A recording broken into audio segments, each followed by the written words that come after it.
Okay, that's Point Spread Aram. That's Fearless Fred. I'm Big Game James. We're here for the 2-minute drill this week. Big Game James. Yeah, that's what they call me. Hey, you go on Twitter and find out. That's all I'm going to say.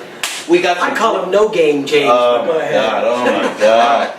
All right, here we go. Another great. Last week, Fred, we were just talking about maybe there was a lack of big games in the area. Not this week. Yeah, I really like this one you're about to tease, right? Number 5, Serna, and number 2, St. Francis at St. Francis on Friday night, 7 o'clock last year. Serna wins 24-21 in a toughie, but well, this is a great matchup. Yeah, this is going back to La Cañada this time. I really, I was kind of looking when I saw this game on the schedule, and look, they both, beat Maricosa. You were just mentioning it off camera. They have that common opponent. I think it's a big test for both teams. I really like this spot, Aram. I think Serna's always been one of those teams in the Whittier area that's there every single year, and I think St. Francis, after rolling over Pasadena last week, it's been a couple weeks since they played Maricosa. I think this is the one. I think this is the truth game for both of them. Yeah, this is always the game that makes St. Francis coach Jim Bond a little nervous. Serna has, given them trouble, in the past.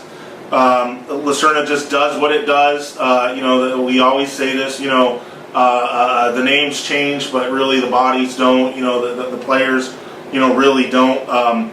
They run their system beautifully. It's a great test for St. Francis to see this kind of offense. You want to see everything that you can kind of see in the non-league so that you're prepared for everything down the road. And that's what St. Francis gets out of this game, and Serna does too. This is a big test for Serna, but they're used to this. Please excuse the fire alarm in the background. It'll go off in a second.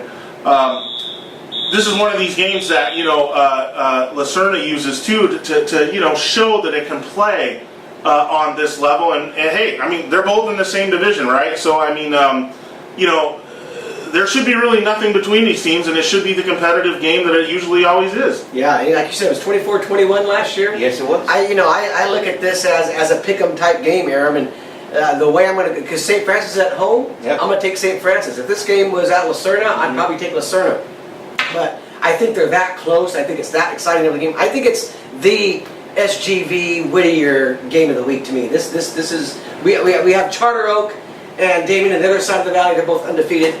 But I really like this game right here.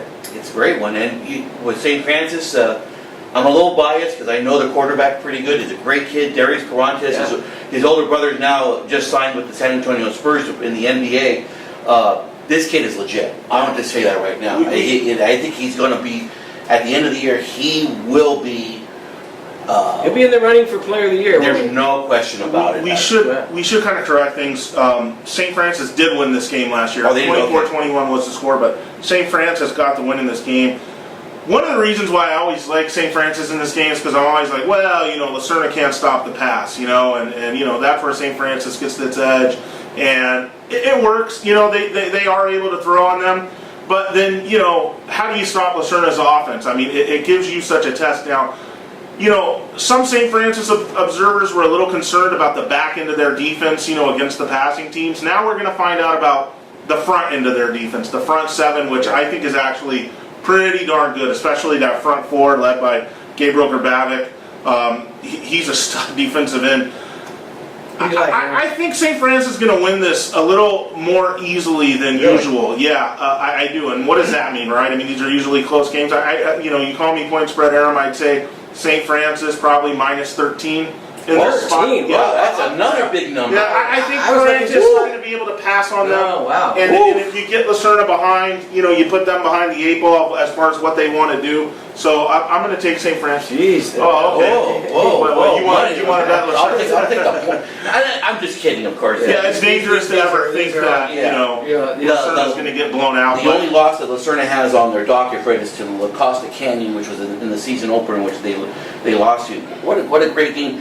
And we should also mention Aram, Andy George over at Serna. Excellent coach. Absolutely. Yeah. He's a defensive guy, so this is going to be really a test for Carantes and for Jim Bond and for that offense to kind of figure out this is a legit defense.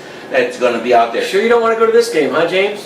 This might be the game to go to. It could be. I know you're looking at Don Lugo Northview, but come on. You're going to have to think about that this week. This is a good one. It is. One of the things we want to mention, guys, quickly, Aram has the Friday night recap. He recaps all the games. So make sure you catch him on the Tribune website Friday night.